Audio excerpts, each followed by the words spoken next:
우리 하나님의 이름 시리즈 세 번째 시간이고요. 또 이 시리즈 안에서 만나는 두 번째 하나님 이름인데, 오늘은 엘 엘리온, 지극히 높으신 하나님에 대해서 함께 하나님 말씀을 나누도록 하겠습니다.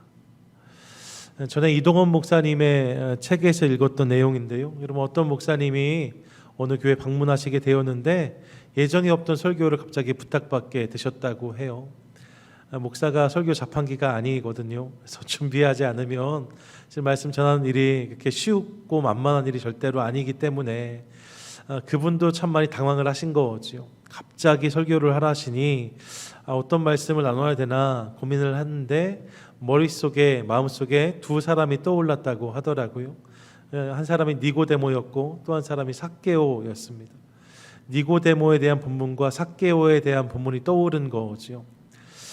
둘 중에 어떤 사람을 나누면 좋을까 고민을 하다가 하나님 주신 마음이 있어서 그래, 삭개오에 대해서 나눠야겠다 이런 생각을 했다는 거예요. 그래서 단에 올라가서 이제 삭개오에 대한 설교를 시작하는데, 그런데 너무나 고민을 많이 해서 그랬던지 입에서 니고데모의 이름이 튀어나온 거죠. 옛날에 니고데모라는 사람이 있었습니다. 그 니고데모의 마을에 예수님이 지나가신다는 소식이 들려왔습니다. 그 이야기를 듣고 너무나 기뻤던 니고데모는 뽕나무에 올라갔습니다. 이렇게 이제 이야기가 전개가 된 거예요. 처음에 좀 이상하다 느꼈던 사람들이 니고데모가 뽕나무에 올라갔다고 하니까 이제 목사님이 실수하시는구나 다 느낀 거죠. 여기저기서 실소가 나오고 키득키득 소리가 들리니까 그제서야 목사님이 무언가 이상하다 분위기를 느끼시고 생각해 본 거죠. 뭐가 잘못됐지? 가만히 보니까 이름을 잘못 말한 거예요. 근데 어찌하겠어요? 설교가 이미 상당히 진행이 됐는데 그제 와서 다시 하겠습니다 할 수 없는 거니까 섞인 침을 크게 하고 다시 설교를 시작했다는 거예요. 그런데 여러분, 그렇게 니고데모가 뽕나무에 올라갔는데 그 순간 저쪽에서 삭개오가 나타났습니다. 삭개오가 이 나무에 와서 니고데모에게 말했어요. 니고데모야, 거긴 내 자리다. 네 자리가 아니다. 이제 내려오려구나. 이렇게 이야기했다. 이렇게 설교를 이해하고 갔다는 거죠. 여러분, 실수한 거지요. 실수로 자리가 바뀐 거예요. 이런 실수가 있을 수 있습니다. 그런데 여러분, 자리가 바뀌는 실수 말입니다. 니고데모와 삭개오의 자리가 바뀐 것도 실은 만만한 실수는 아니지만 실은 우리 인생에 훨씬 더 큰 실수가 자리하는 것을 볼 때가 있습니다. 어떤 실수냐? 여러분, 하나님의 자리와 사람의 자리, 하나님의 자리와 우리의 자리가 바뀌는 일들이 있을 수 있다는 거예요. 성경을 보시면 엘로힘, 하나님께서 천지를 지으셨는데 그리고 나서 그렇게 하나님에 의해서 창조된 인간이 가장 먼저 보였던 반응 중 하나는 하나님처럼 되려는 모습이었어요. 성경은 그것을 분명히 기록하고 있습니다. 하나님처럼 되려는 마음 뭐예요? 하나님의 자리에 내가 앉고 싶은 마음이 아담과 하와에게 있었다는 거예요. 그 마음이 아담과 하와에게만 있습니까? 그렇지 않죠. 우리에게도 그런 마음이 있는 것을 발견할 때가 있습니다. 하나님을 까맣게 잊어버리고 그 자리에 내가 앉아서 내가 내 인생의 주인인 것처럼, 내가 내 인생의 왕인 것처럼 그렇게 노릇하는 모습이 우리 삶 가운데 얼마든지 있을 수 있다는 거예요. 하나님의 자리와 우리의 자리를 착각하는 모습이 우리의 오늘에 있을 수 있다는 거죠. 여러분, 그런 실수를 할 수 있는 우리의 인생 가운데 우리가 꼭 기억해야 될 하나님의 이름이 있는데 그 이름이 무엇입니까? 바로 오늘 함께 살피는 엘 엘리온입니다. 따라하시죠. 엘 엘리온. 예, 여러분, 엘 엘리온. 실은 지난주에 함께 나눴던 엘로힘은 그래도 좀 들어보셨을 텐데 이 엘 엘리온은 실은 좀 생경한 이름이실 수 있어요. 어떤 분들은 처음 들어본 이름이실 수 있는데 여러분, 이 이름이 하나님의 자리를 기억하게 하는 이름이라는 거예요. 왜 그런가? 오늘 함께 읽었던 본문을 중심해서 이 이름의 의미를 함께 좀 살펴보기 원합니다. 오늘 본문을 보시면요, 배경은 이런 거예요. 본토 친척 아버지 집을 떠나서 갈대아 우르에서 가나안으로 이주한 아브람, 그가 중간에 흉년이 들어서 애굽도 다녀왔지만 어쨌든 가나안 땅에 이제 정착하기 시작했습니다. 근데 식솔들이 많아지면서 조카였던 롯의 가족하고 분란이 일어나잖아요. 그래서 네가 좌하면 나는 우하면 좌 이렇게 해서 땅을 나눠서 정착하는데 아브라함은 헤브론 땅에 정착을 하게 되고 롯은 소돔 땅에 정착을 하게 되었어요.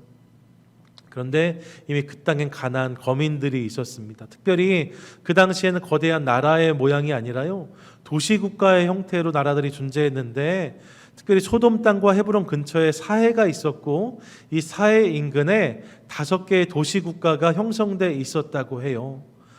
소돔이나 살렘 이런 도시들이 다 나라의 형태로 존재하고 있었던 거죠. 중요한 것은 그 지역의 맹주는 실은 북쪽에 있었습니다. 북쪽에 있는 그 아람 공동체가 있었는데 그들이 가장 큰 힘을 자랑하고 있었고 엘람 공동체요. 그 엘람 공동체에게 주변의 도시 국가들이 조공을 바치는 형국이었어요. 그런데 어느 날 이 사해 지역에 있던 도시 국가들이 이 엘람 공동체에 우린 더 이상 조공을 바치지 않겠다 한 거죠. 아브람과 롯이 그 땅에 정착하기 시작했을 때 그런 일이 벌어진 거예요. 그 일에 경로한 엘람 공동체에 있던 도시 국가들이 군대를 연합군을 형성해서 밑으로 쳐들어옵니다. 그리고 여러분 이 싸움이 얼마 가지 않았어요. 왜냐하면 엘람 공동체가 워낙에 강력했거든요. 이내 사해 지역에 있던 도시 국가들이 다 패배하게 되었고 그러면서 그 땅에 거주하고 있던 사람들 중 일부와 또 재물들을 그들이 전리품으로 약탈해서 가지고 돌아가게 돼요. 문제는 여러분 그 안에 누가 있었는가? 롯이 있었던 거예요. 소돔 땅에 정착했던 롯과 그의 가족들, 그의 재물들 다 엘람 공동체에 사로잡혀서 이제 북쪽으로 끌려가게 된 거죠. 여러분 이 소식을 아브라함이 들었습니다. 뒤늦게 이 소식을 접했어요. 상대가 사해 주변의 여러 국가들, 여러 나라들을 단숨에 제압한 강력한 엘람 동맹국이었지만 그돌라 오멜이란 이름이 소개되잖아요. 그 당시에 가장 강력한 군주 중 하나였거든요. 하지만 여러분 아브라함은 망설이지 않습니다. 집에 돌아가서 자신의 집에서 훈련하고 있던 318명의 군사들, 일종의 가솔, 식솔들이죠.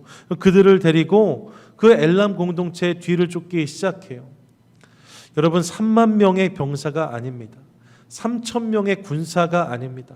318명의 가솔들을 데리고 지금 사해 지역에 있던 군가들을 초토화시켰던 엘람 공동체 연합군을 뒤쫓았다는 거예요. 계란으로 바위를 치는 격에 추격이 시작된 거죠.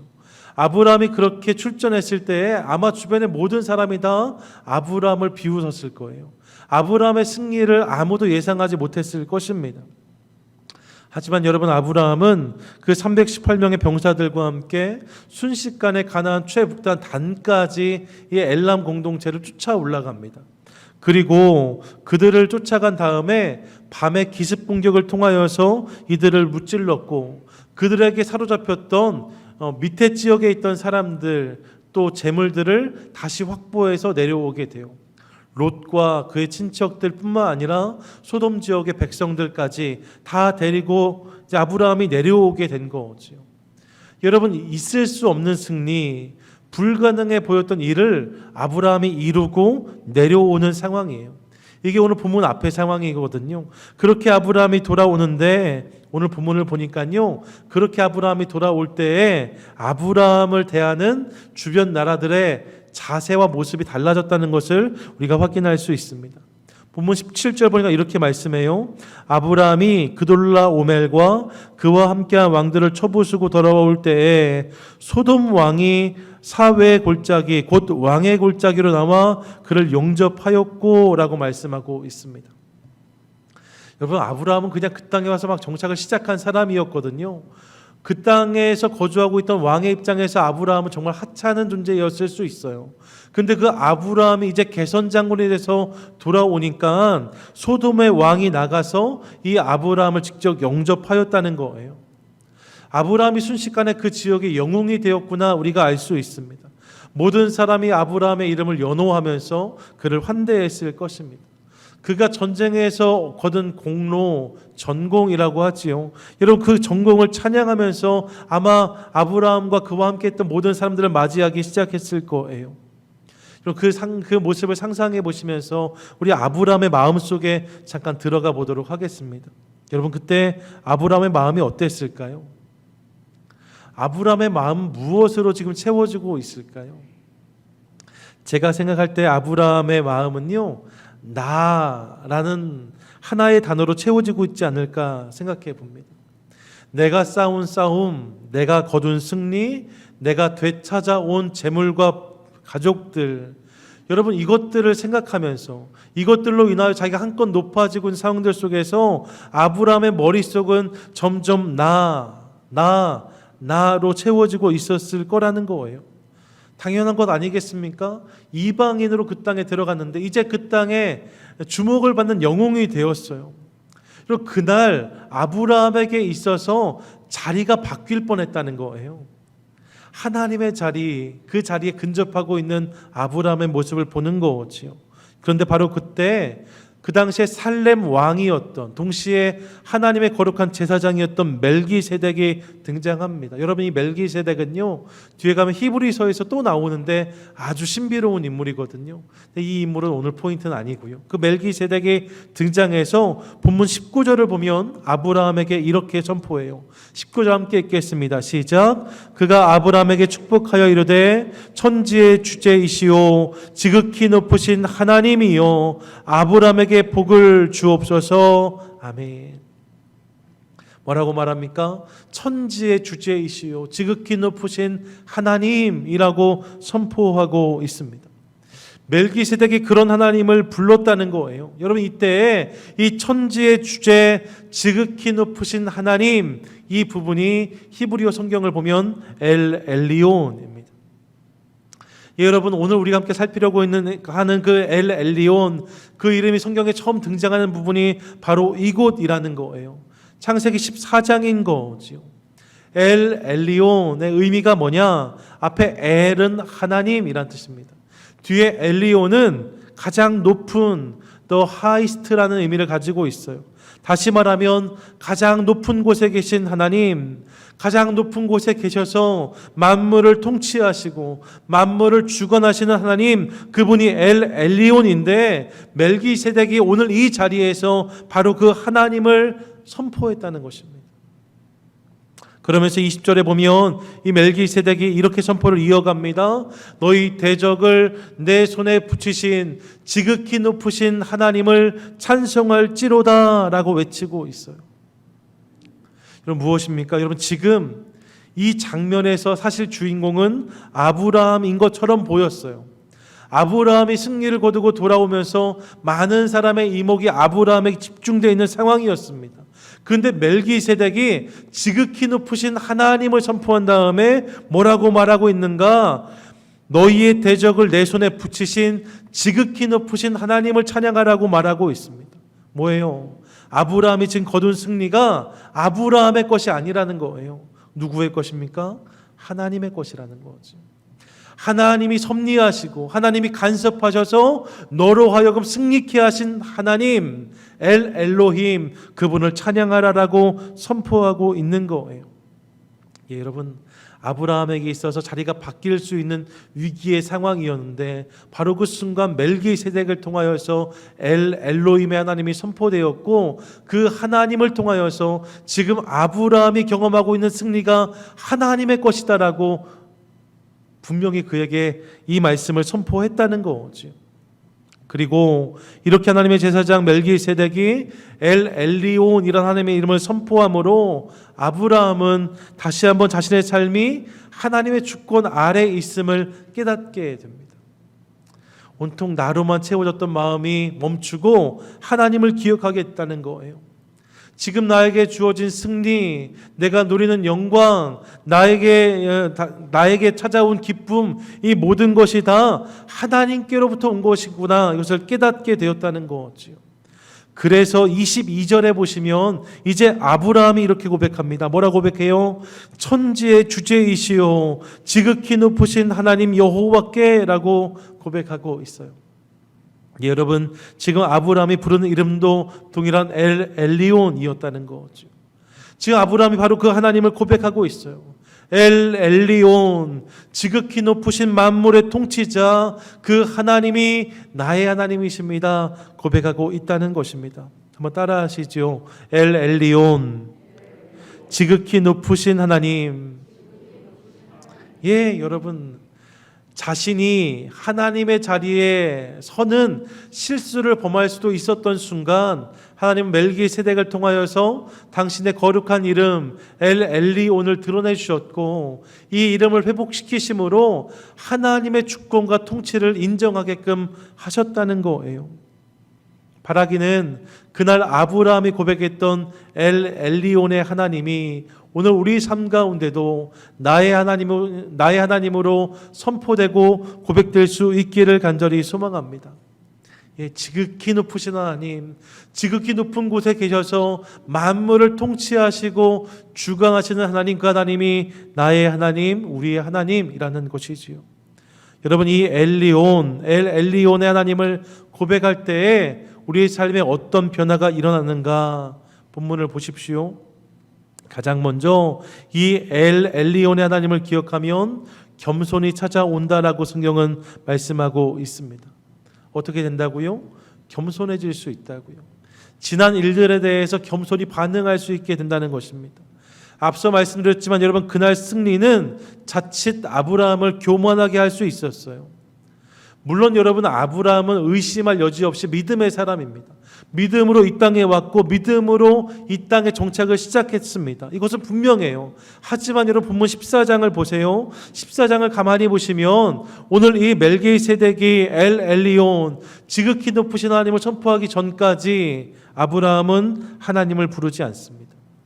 그의 삶의 자리에서 하나님의 자리가 발견되지 않더라는 거예요. 평탄해서가 아니에요. 여러분, 큰 위기가 찾아왔잖아요. 큰 적과 싸워야 되는 순간이잖아요. 하지만 아브라함이 하나님을 부르는 모습을 우리 찾아볼 수가 없다는 거예요. 예, 여러분, 믿음의 사람이지만 자신의 삶에 찾아온 문제에 대해서 오직 자신의 힘과 능력으로만 그 문제를 풀려고 하고 씨름하는 모습이 있을 수 있다는 거죠. 주님을 의지한다라고 말하지만 삶에 찾아오는 순간순간의 문제 앞에서 하나님을 잊는 순간이 있을 수 있다는 거예요. 그런데 멜기세덱을 통해서 하나님은 아브라함으로 하여금 이 지극히 높으신 하나님 엘 엘리온을 기억하게 하십니다. 20절이요. 너희 대적을 내 손에 붙이신 지극히 높으신 하나님을 찬송할지로다. 여러분, 이 하나님을 기억하게 하셨다는 거예요. 그리고 나서 아브라함이 어떻게 반응합니까? 이어지는 본문이 이렇게 돼 있어요. 아브라함이 그 얻은 것에서 10분의 1을 멜기세덱에게 주었더라. 이건 무슨 말이에요? 요즘 우리말로 하면 11조를 드린 거예요. 하나님의 제사장 앞에 10의 1을 내놓았다는 거죠. 여러분, 승리의 자리에서 하나님을 인정했다는 거예요. 하나님을 기억하기 시작했다는 거죠. 또 여러분, 이어지는 본문 22절을 보시면 아브라함이 자신의 입술로 이 엘 엘리온, 지극히 높으신 하나님을 고백하는 것을 확인할 수 있습니다. 이전까지는 그렇지 않았어요. 여러분, 개선 장군으로 되어 있을 때도 처음부터 아브라함이 하나님을 찬양했던 게 아니에요. 하지만 엘 엘리온의 하나님을 깨닫고 나니까 그가 이제 자신의 입술로 지극히 높으신 만유의 주제 하나님을 선포하게 되었다는 것입니다. 여러분, 하나님을 하나님의 자리에, 나를 내 자리에 제대로 놓는 것, 그것이 겸손입니다. 아브라함에게 이 겸손한 모습이 임하게 되었다는 것이에요. 여러분, 지극히 높으신 통치자 엘 엘리온을 깨달으면 우리는 겸손해질 수 있습니다. 그분이 모든 것을 아시고 모든 것을 보시며 그분 안에 모든 것이 있고 그분이 우리 삶의 모든 것을 주관하신다는 것을 깨닫는 순간 나의 힘, 나의 능력, 나의 공로는 더 이상 우리의 자랑이 될 수 없어요. 오직 하나님, 그분의 은혜입니다. 고백하는 인생을 살게 된다는 거죠. 어떤 교회에서요, 교회 건축이 있었는데 열심히 교회 건축을 위해 충성하셨던 분이 계셨다고 하더라고요. 근데 그렇게 건축을 다 마무리한 다음에 교회에서 그분께 감사패를 드렸는데 강단에서는 다 하나님 은혜다라 고백하시고 나서 얼마 뒤에 들려온 이야기로 내가 얼마나 헌신을 많이 했는데 이런 싸구려패를 만들어 주었느냐며 서운했다는 이야기를 어떤 목사님께 들은 적이 있습니다. 입술로는 하나님의 은혜다라고 말해요. 하지만 정작 이 엘 엘리온의 하나님을 깨닫지 못하면 다 내가 한 거, 내 힘, 내 능력, 내 손이란 생각이 들게 돼 있다는 거죠. 여러분, 중요한 것은 하나님이 그런 립 서비스를 원하지 않으세요. 마음은 하나도 그렇지 않은데 입술로만 말하는 하나님이 하셨습니다라는 고백을 주님 기뻐하시지 않으신다는 거죠. 하나님은 오늘도 우리 가운데 중심으로 하나님을 인정하는 겸손한 자를 찾으십니다. 그러므로 엘 엘리온, 지극히 높으신 하나님, 그분을 기억하고 그분을 나의 하나님으로 고백하는 것을 통하여서 우리가 그동안 했던 모든 일들에 대해서 우리 어제를 바라보면서 겸손함으로 하나님을 고백하는 저와 여러분, 우리 모두가 될 수 있기를 간절히 소망합니다. 둘째로 여러분, 지극히 높으신 하나님 엘 엘리온을 고백하면 또 어떤 은혜, 어떤 변화가 우리 삶 가운데 임하는가. 여러분, 오늘을 대함에 있어서 여유가 생길 수 있다는 것을 깨닫게 됩니다. 자, 오늘 본문을 보세요. 본문에서 그렇게 엘 엘리온의 하나님 찬양한 다음에 소돔 왕이 다시 등장해서 아브라함에게 이런 제안을 해요. 아브라함이 지금 전쟁 포로들 다 데리고 돌아왔잖아요. 재물도 많이 가지고 돌아왔잖아요. 그러니까 소돔 왕이 말할 때 그 안에 소돔 백성들도 있었으니까 사람들은 다 나에게 돌려보내라. 대신 내가 지금 거둬온 전리품들은 다 가져가라고 말합니다. 주겠다는 거예요. 어마어마한 재물을 주겠다라고 말하고 있는 거죠. 그런데 여러분, 이런 솔깃한 제안 앞에서 아브라함이 어떻게 반응합니까? 본문 23절을 보세요. 내 말이 내가 아브라함으로 치부하게 하였다 할까 하여 내게 속한 것은 실 한 오락이나 들매끈 한 가닥도 내가 가지지 아니하리라 라고 말하고 있습니다. 무슨 말이에요? 이런 거예요. 아브라함이 소돔 왕 때문에 부자가 되었다, 이런 말을 듣고 싶지 않다는 거죠. 그러면서 소돔 왕의 것이라면 실 한 오락이 끈 한 가닥도 욕심내지 않겠다라고 말하고 있는 아브라함을 만납니다. 그거 없어도 괜찮다는 거예요. 내 몫을 주장하지 않겠다라고 말하고 있는 아브라함인 거죠. 여러분, 아브라함이 넉넉해서 그랬을까요? 실은 그렇지 않아요. 오늘 본문의 자리는요, 나중에 아브라함이 거부가 되지요. 하지만 오늘 본문에서 아브라함의 삶의 자리는 가나안 정착의 초기라고 말씀드릴 수 있습니다. 여러분, 여러 가지가 아쉬운 때예요. 오늘 본문 14장을 지나서 창세기 23장에 가면 그의 아내 사라가 죽게 되거든요. 그때 여러분 본문을 보시면 사랑하는 아내를 위한 장지도 아직 마련하지 못해서 급하게 막벨라 굴을 구입해서 그곳에 아내를 장사하는 모습을 우리가 확인하게 돼요. 여러분, 그때까지도 아브라함에게 그런 여유가 없었다는 거예요. 삶이 넉넉한 것이 아니었다는 거죠. 여전히 그 땅에 이방인으로 살고 있는 아브라함을 만나는 거예요. 이방인, 여러분, 이 이방인의 마음을 누구보다 잘 아는 것이 이민자가 아닐까 하는 생각을 해 보았습니다. 이민자가 그렇잖아요. 여러분, 이민자로 살다 보면 몇십 년을 살아도 늘 불안해요. 10년밖에 안 살아본 제가 몇십 년을 헤아릴 수 없지만 여러분들의 말씀을 듣고 또 이런저런 이야기들 듣다 보면 그것을 느낄 수 있어요. 불안함이 있어요. 언제 어떻게 될지 모른다는, 사소한 일에도 무너질 수 있다는 불안함이 있으신 거죠. 그러다 보니까 실제적으로 힘이 될 만한 것들, 그것을 의지하는 모습이 우리에게 있습니다. 여러분, 그런 것들이 내 손에 쥐어져 있지 않으면, 그런 것들에 대한 거절을 경험하면 거기서 오는 상실감과 불안함이 너무나 큰 것을 경험해요. 예, 여러분, 그러다 보니까 이민자에게 있어서 여유라는 것은 절대 쉬운 일이 아닐 수 있다는 거죠. 물론 여행도 하시고 삶의 여가도 즐기시지만 정작 마음속에 있는 진짜 여유가 있는가 물어보면 그렇지 못한 모습이 우리 삶 가운데 있을 수 있다는 것입니다. 여러분, 이민자 이방인의 삶의 자리에서 그러므로 실 한 오락이 끈 한 가닥은 절대로 가벼운 것이라고 말할 수 없어요. 그것까지도 아쉬운 거지요. 그런데 아브라함은 분명히 말해요. 실 한 오락이 끈 한 가닥도 내가 가지지 아니하리라. 여러분, 저는 이 아브라함의 고백에서 그 고백 안에 자리하고 있는 여유를 만납니다. 이 여유가 어디서 왔을까요? 저는 이 여유가 그가 지극히 높으신 하나님을 고백하고 인정할 때에 그에게 임한 여유라고 믿습니다. 예, 여러분, 그가 엘리온의 하나님을 고백하기 시작했더니 지극히 높으신 만물의 주관자 하나님을 고백하기 시작함으로 이 여유가 그의 삶 가운데 임하게 되었다는 거예요. 강한 적도 주님 손에 있습니다. 힘들고 어려운 문제를 해결하실 분도 하나님이십니다. 여러분, 이 믿음이 아브라함에게 있기 시작하니까 내 목 주장하지 않을 수 있게 되었다는 거죠. 그 하나님을 보니까 실 한 오락이 끈 하나 정도는 아무것도 아닌 것처럼 아브라함이 반응할 수 있게 되었다는 것입니다. 제 입대해서 군 생활을 시작했을 때 논산훈련소에 있었는데, 논산훈련소는요 정말로 힘든 데예요. 그냥 공기가 되게 삭막해요. 걷는 것도 밥 먹는 것도 하나하나 긴장하지 않을 수 없는 곳이 훈련소입니다. 조금만 흐트러지면 대번 욕을 들어먹고 또 얼차려를 받아야 되는 곳이 그곳이니까 늘 경직돼 있는 거죠. 그런데 여러분, 제 기억에 저희 대대에 한 300명의 병사들이 있었는데요, 그 중에 한 친구가 유독 자신감이 넘쳤던 것을 기억해요. 이상할 정도로 긴장하지 않아요. 매번 거침없이 행동해요. 그래서 다른 친구들이 다 쟤는 뭘 믿고 이런 생각을 저희가 다 했더랬습니다.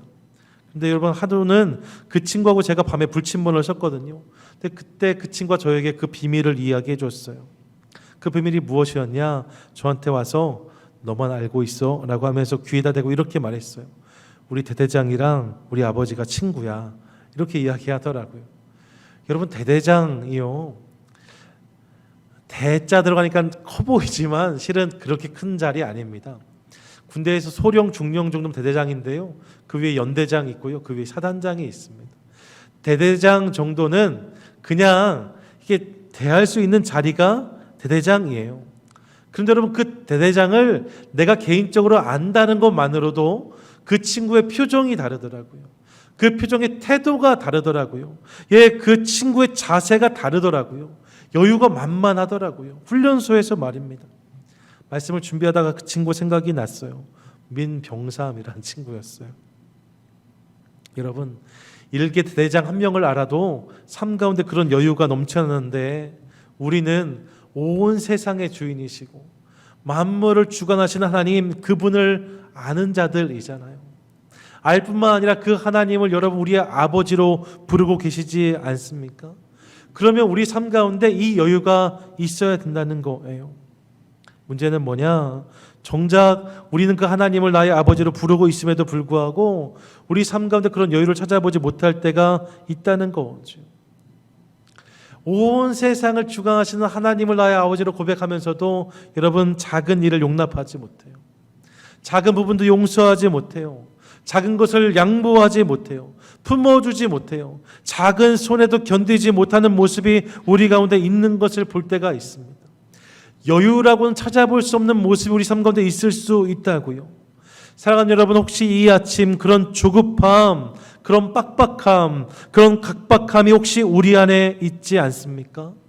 혹 그런 분 우리 안에 계시다면 이 아침에 오늘도 내 인생과 우리 가정과 우리 직장과 사업, 우리 교회, 이 나라와 이 땅이 여전히 그 하나님의 주권 아래 있음을 기억하시면서 지극히 높으신 주권자 하나님 엘리온, 그분의 이름을 불러보시기 바랍니다. 엘리온, 그때 하나님으로부터 오는 하늘의 여유가 우리 삶 가운데 임하게 될 줄로 믿습니다. 바라기는 여러분, 나는 작아도 나를 아시는, 나를 붙잡으신 그 하나님의 크심을 믿음으로, 그분의 주권을 인정함으로 오늘 내 삶 가운데 땅으로부터가 아니라 하늘로부터 주어진 여유를 경험하는 저와 여러분, 우리 모두가 되실 수 있기를 간절히 소망합니다. 끝으로 여러분, 지극히 높으신 하나님 엘리온을 고백하면 지나간 일에 대해서는 겸손해져요.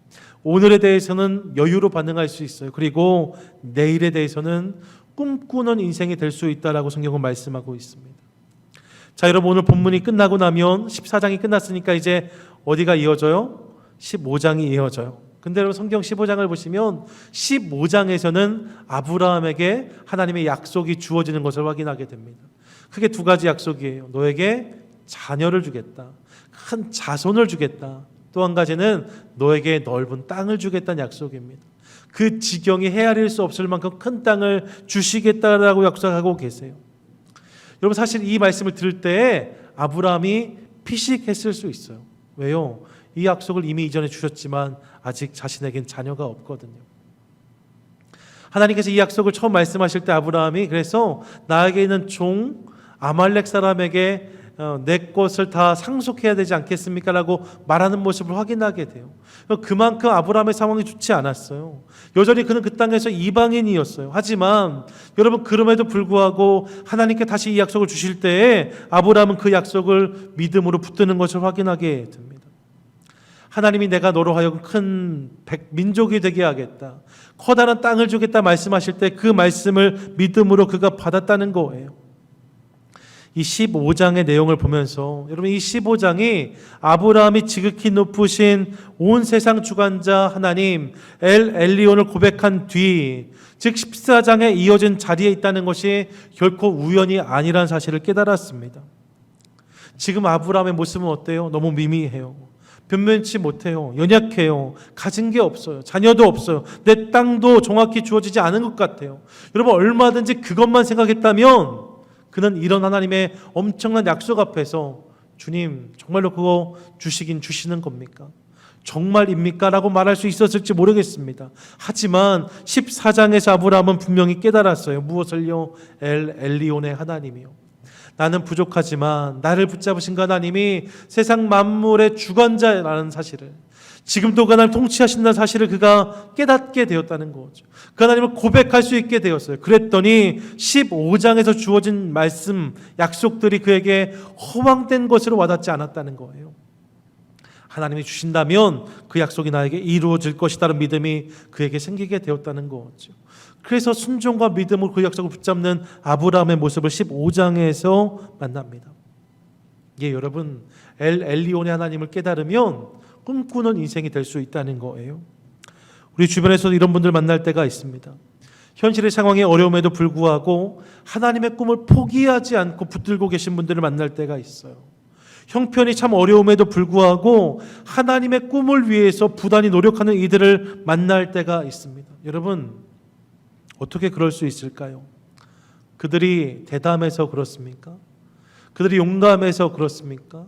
강단이 있어서 그렇습니까? 여러분 그렇지 않습니다. 그들 안에 이 고백이 있는 거예요. 엘 엘리온 하나님에 대한 분명한 흔적이 그들 안에 있는 거죠. 예, 여러분 만물을 주관하신 하나님에 대한 확고한 믿음이 있으면 그렇게 하나님 주신 꿈에 대해서 반응할 수 있다는 것입니다. 사랑하는 여러분, 특별한 사람들의 이야기가 아니에요. 누구나 지극히 높으신 온 세상 주관자 엘 엘리온의 하나님을 깨달으면 현실과 상황을 넘어서 우리도 그렇게 꿈꾸는 인생이 되게 될 줄로 믿습니다. 바라기는 이 엘 엘리온, 이거 하나님의 이름을 붙드는 것을 통하여서 우리의 내일을 바라보면서 부족한 나로부터 시작된 꿈이 아니라 온 땅을 주관하시는 하나님으로부터 시작된 놀라운 꿈을 믿음으로 품고 반응하고 선포하는 저와 여러분 우리 모두가 될 수 있기를 간절히 소망합니다. 여러분 지난주에 우리는 전능하신 하나님 엘로힘에 대해서 함께 나누었어요. 그분이 창조주 하나님이시다. 그분이 나를 지으셨다라고 말씀을 드렸습니다. 여러분 그런데 오늘 이 두 번째 시간 우리가 만나는 엘 엘리온을 통하여서 우리는 그 하나님이 우리를 창조하셨을 뿐만 아니라 그 자리에 하나님 머물러 계신 것이 아니라 그 하나님이 오늘까지도 우리와 함께 하셔서 오늘 내 삶에서 당신의 놀라운 역사와 놀라운 섭리를 이루고 계신 것을 깨닫게 됩니다. 지극히 높으신 주관자 하나님, 그분이 오늘 내 삶을 다스리시는 하나님이시라는 거예요. 그분이 오늘도 온 우주와 지구와 미국과 캘리포니아 오렌지 카운티, 그리고 여러분 우리 교회와 우리 인생, 우리 가정을 붙들고 계십니다. 그분이 우리의 물질과 시간, 우리 건강을 통해서 일하기를 원하십니다. 그분이 지극히 높으신 하나님 엘 엘리온이라는 고백에 담겨 있는 고백인 것이지요. 사랑하는 여러분 하나님께서 오늘도 온 우주 만물과 이 세상을 다스리시는 하나님이심을 믿으십니까? 아멘. 그 하나님이 저와 여러분의 인생과 우리 가정, 우리가 감당하는 모든 일들을 붙들고 계심을 여러분 믿으십니까? 아멘. 그 하나님이 우리 교회를 지난 41년 동안 이끌어 오셨고 앞으로도 그렇게 우리 교회의 주인으로 역사하실 것을 여러분 믿으십니까?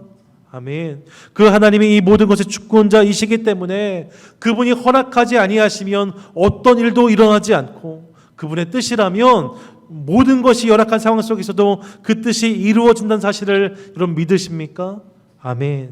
여러분, 이 믿음이 우리 안에 있으므로 내 머리로는 다 이해할 수 없고 내 생각으로는 다 품어낼 수 없지만 우리 삶에 되어지는 모든 일들이 다 그분 안에 있음을 인정하는 저와 여러분 될 수 있기를 간절히 소망합니다. 심지어 여러분 내 삶에 깨어지고 부서지고 망가진 부분까지 말입니다. 실패하고 넘어진 부분일 수 있어요. 내놓기 창피한 부분일 수 있어요. 하지만 그 영역까지도 하나님의 섭리와 통치 안에 있는 것을 믿기 시작한다면 그 일을 통해서 일하실 하나님에 대한 소망이 우리 삶 가운데 임하게 될 줄로 믿습니다. 바라기는 날마다 지극히 높으신 하나님의 이름 엘리온을 부르는 것을 통하여서 그분으로부터 주어지는 겸손과 여유, 꿈꾸는 소망이 저와 여러분 삶 가운데 임하게 되기를 주님의 이름으로 간절히 축원드립니다. 말씀을 마치면서 소개하고 싶은 한 사람이 있습니다. 여러분 그가 바로 요셉이에요. 생각해 보시면 요셉만큼 억울한 인생이 또 있을까 싶습니다. 형들에게 미움을 받고 죽을 위기에 처했다가 노예로 팔려가게 됩니다. 노예로 보디발 장군의 가정에 갔는데 거기에서도 억울한 누명을 쓰고 감옥으로 이송돼요. 감옥에서 만난 이들의 꿈을 해석해 주면서 내일을 기약했었는데 그들마저도 정작 감옥을 나간 다음에는 요셉을 까맣게 잊어버리고 요셉을 기억해 주지 않습니다. 얼마나 기가 막히고 얼마나 원망스러웠을까 생각해 봅니다. 여러분 계속해서 바닥으로 내려가는 인생을 살았던 게 요셉이에요. 그가 잘못한 게 아무것도 없음에도 불구하고 그의 인생 가운데는 이런 일들이 끊임없이 이어졌다는 거죠. 그런데 놀라운 것은 성경을 보시면 그런 요셉이 누구를 미워했다거나 누구를 원망했다거나 하나님께 불평했다거나 자신의 불행을 저주했다거나 하는 모습이 한 번도 등장하지 않는 것을 확인하게 됩니다. 오히려 그는 그곳이 어디든지 하나님이 있게 하신 곳에서 하나님이 하라 하신 일들을 성실히 감당하는 모습을 우리 가운데 보여주고 있어요. 어떻게 이 일이 가능했을까? 여러분 어떻게 이 일이 가능했을까? 우리는 그 비밀을 한참이 지난 다음에 애굽의 국무총리가 된 요셉과 그의 형제들이 만나는 장면에서 발견하게 됩니다. 여러분 결국에는 요셉이 국무총리가 되었잖아요. 그리고 형들을 만나요. 자신들이 오래전에 노예로 팔아버린 요셉이 애굽의 국무총리가 되었다는 사실을 알았을 때 형들이 얼마나 두려웠을까요? 얼마나 파랗게 질렸을까 상상해 봅니다. 인간적으로 보면 이 만남은 피바람이 불어도 하나도 이상하지 않은 만남입니다. 그런데 바로 이 만남의 자리에서 요셉이 이런 고백을 합니다. 창세기 45장 4절과 5절이에요. 함께 읽겠습니다. 요셉이 형들에게 이르되 내게로 가까이 오셔서 그들이 가까이 가니 이르되 나는 당신들의 아우 요셉이니 당신들이 애굽에 판 자라. 당신들이 나를 이곳에 팔았다고 해서 근심하지 마소서, 한탄하지 마소서. 하나님이 생명을 구원하시려고 나를 당신들보다 먼저 보내셨나이다. 아멘. 50장 20절 제가 읽어드릴게요. 당신들은 나를 해하려 하였으나 하나님은 그것을 선으로 바꾸사 오늘과 같이 많은 백성의 생명을 구원하게 하시려 하셨나니 고백하고 있습니다.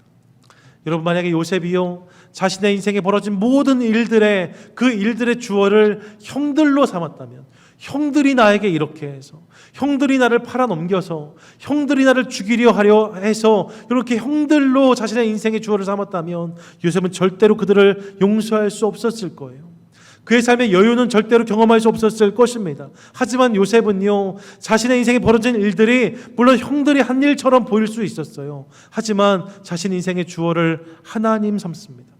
뭐라고 고백해요? 하나님이 라고 말해요. 당신들이 아니라 하나님이 나를 이곳에 보낸 것입니다.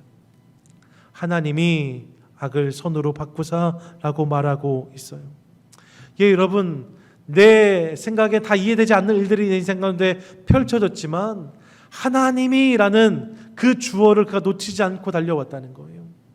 만물의 주권자이신 그 하나님, 그분이 결국 내 인생을 통해 일하실 거다라는 이 믿음을 그가 포기하지 않았다는 거지. 결국 여러분, 그 고백이 있었던 그의 삶을 통하여서 하나님은 캄캄한 어둠을 지나 그의 인생을 별처럼 빛나게 하시는 것을 확인할 수 있습니다. 여러분, 혹시 이 아침 인생에 이해가 되지 않거나 너무 버겁고 어려운 문제 앞에 서 계신 분들은 아니 계십니까? 답이 없는 문제를 만난 것처럼, 문이 없는 벽 앞에 서 있는 것처럼 느껴지는 분들은 아니 계십니까? 그런 답답함과 억울함, 어려움이 우리 가운데 있다면, 혹시 그런 분이 우리 가운데 계시다면 여러분, 이 시간 그 현실과 상황으로부터 눈을 돌려서 우리의 시선을 다시 한번 하나님께 올려드리도록 하겠습니다.